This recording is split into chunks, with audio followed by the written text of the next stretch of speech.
Assalamualaikum warahmatullahi wabarakatuh. Wahai sahabatku, semoga sahabatku dalam kondisi sehat walafiat di bawah lindungan dari Allah Subhanahu wa taala. Pada kesempatan kita kali ini kita akan membahas tentang retorika. Sebelum kita membahas kenapa kita penting mempelajari tentang retorika, kita perlu mengungkapkan terlebih dahulu tentang keunikan manusia ini. Bahwa manusia itu berbeda dari binatang. Kalau misalnya kambing mengembik, tapi kalau manusia tidak, bukan. Kalau misalnya jin atau malaikat tadi, kambing, dia hanya mengembik, dia tidak bisa untuk mengungkapkan apa isi hatinya.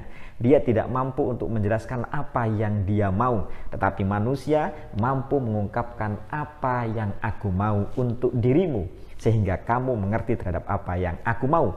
Artinya bahwa dalam diri manusia itu ada proses komunikasi dan penentuan antara tersampainya apa tidak.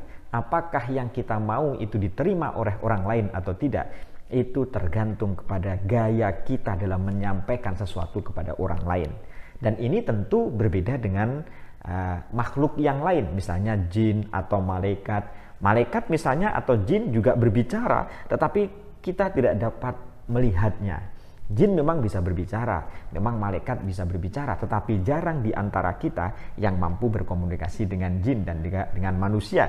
Artinya bahwa kehebatan teknologi manusia yang diberi oleh Allah Subhanahu wa taala berupa akal ini, maka menentukan manusia itu menjadi makhluk yang paling mulia di sisi Allah Subhanahu wa taala. Tetapi sebaliknya, jika manusia itu tidak berakhlakul karimah, tidak beriman kepada Allah Subhanahu wa taala, maka manusia itu posisinya akan lebih rendah dari binatang. Nah, apa keunikan manusia? Tadi sudah saya jelaskan bahwa manusia itu mampu mengungkapkan apa isi hatinya kepada orang lain. Manusia juga mampu untuk mengingat-ingat masa lalunya, walaupun masa lalu itu dalam jangka waktu yang lama, pengalamannya itu bisa diingat kembali sehingga untuk melakukan perbaikan di masa akan datang. Dan manusia juga mampu dengan ilmu pengetahuannya mengatur alam. Itulah keunikan manusia, dan keunikan manusia yang paling penting adalah di samping akal, manusia bisa mengkomunikasikan terhadap apa yang dia sampaikan. Retorika yang disampaikan oleh manusia bisa menentukan komunikasi itu bisa diterima oleh orang lain.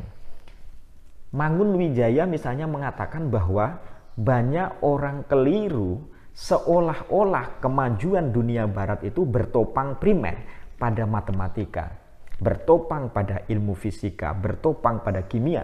Tetapi sebenarnya kalau misalnya diteliti lebih jauh, bahwa kemampuan orang barat di dalam dunia ilmu alam itu bertopang kepada ilmu bahasa. Yang kalau ditelusuri lebih lanjut bahwa ilmu bahasa itu bertopang pula pada filsafat Yunani yang bertumpu kepada retorika. Karena dengan retorika, seseorang dari posisi kelas rendah bisa menjadi posisi kelas tinggi. Dengan retorika, seseorang yang memiliki posisi di tingkatan sosial misalnya adalah kelompok kelas bawah, dengan retorika dia bisa menjadi kelas yang tinggi. Artinya memiliki kelas sosial yang tinggi gara-gara retorika yang dia punya. Kenapa demikian? Karena dengan retorika seseorang bisa menaklukkan hati orang banyak. Seorang politikus yang ulung adalah seorang yang mampu menggetarkan hati seseorang ketika dia berkampanye. Ketika orang menyampaikan satu hal, itu bisa saja disampaikan oleh orang yang satu tidak ada kesan sama sekali. Tetapi ketika disampaikan oleh orang lain yang ahli retorika, maka sesuatu yang awalnya tidak disadari menjadi disadari. Awalnya tidak bisa dipahami, lalu bisa dipahami sehingga orang bisa memilih dia. Itulah kenapa retorika bisa menyebabkan dari orang biasa bisa menjadi orang yang dihormati oleh banyak orang, memiliki posisi yang tinggi. Wahai sahabatku, bahwa retorika banyak diajarkan di negara-negara besar.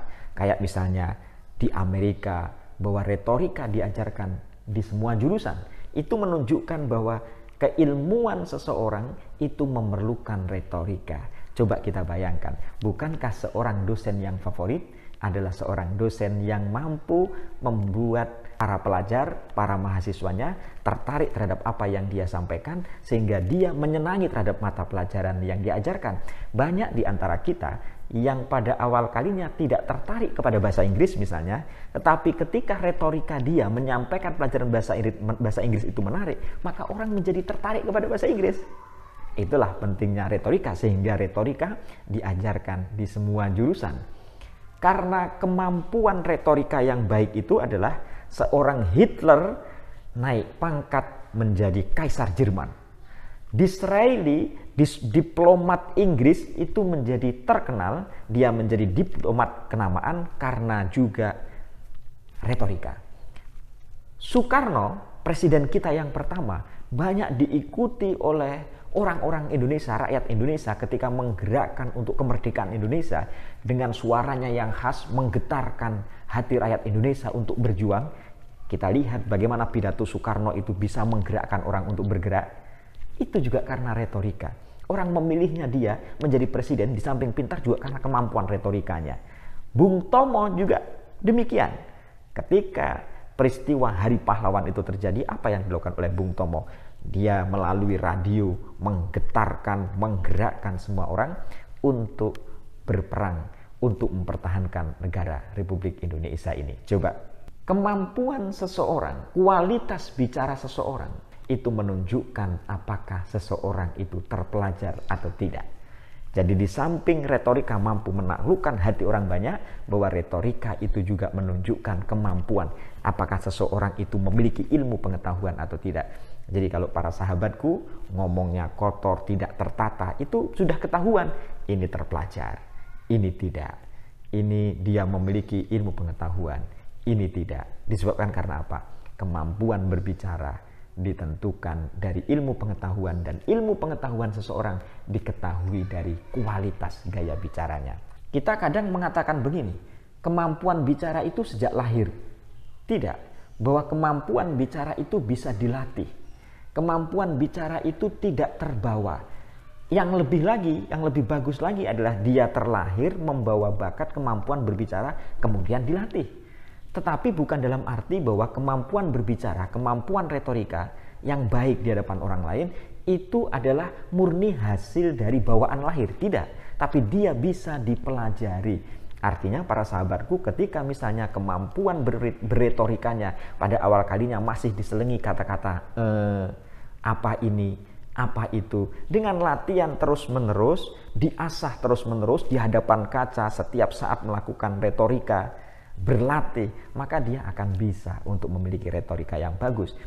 Pernah ada cerita bahwa ketika seseorang itu ingin tampil di hadapan publik, maka dia melatih retorika selama seminggu, dia tidak keluar dari kamar, dia selalu melatih apa yang ingin dia sampaikan, dan ternyata dia berhasil. Artinya kemampuan retorika ditentukan dari kemampuan seseorang untuk melatih terus-menerus, semangat seseorang untuk melatih terus-menerus. Jadi tidak ada sesuatu yang tidak bisa. Nah, itulah keunikan manusia tadi. Lalu hubungannya dengan dakwah apa? Dakwah itu, wahai sahabatku, kan tadi kita mengatakan retorika, dakwah.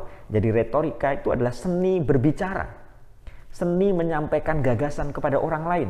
Sekarang kalau misalnya dihubungkan dengan dakwah, kayak apa? Retorika dakwah misalnya. Kalau dihubungkan dengan retorika dakwah adalah seni menyampaikan sesuatu kepada orang lain, supaya karena dakwah itu dari da'a yad'u da'watan, itu mengajak. Berarti seni berbicara untuk mengajak orang lain. Mengajak untuk apa? Mengajak untuk kebaikan. Mengajak untuk kebenaran. Mengajak untuk seseorang tidak melaksanakan sesuatu yang mungkar, sesuatu yang tidak baik. Mengajak orang untuk berakhlakul karimah. Karena itu dakwah harusnya adalah membuat orang tenang, membuat hati seseorang ini tidak tambah benci kepada orang lain. Banyak loh di antara kita ini, wahai sahabatku, gara-gara retorika yang salah dalam menyampaikan kebenaran, tujuannya adalah baik, tetapi yang diterima oleh orang yang diajak tadi, namanya mat'u, diterima oleh mat'u, oleh orang yang diajak, itu malah justru kemangkelan. Pulang dari pengajian malah mangkel, membenci orang lain. Nah, itu. Harusnya kan pulang dari pengajian, pulang dari mendengarkan dakwah, ada rasa semangat untuk beribadah, ada rasa untuk memberi maaf, dan lain sebagainya. Wahai sahabatku, jadi dakwah mendorong orang untuk sayang kepada orang lain, bukan membuat kebencian.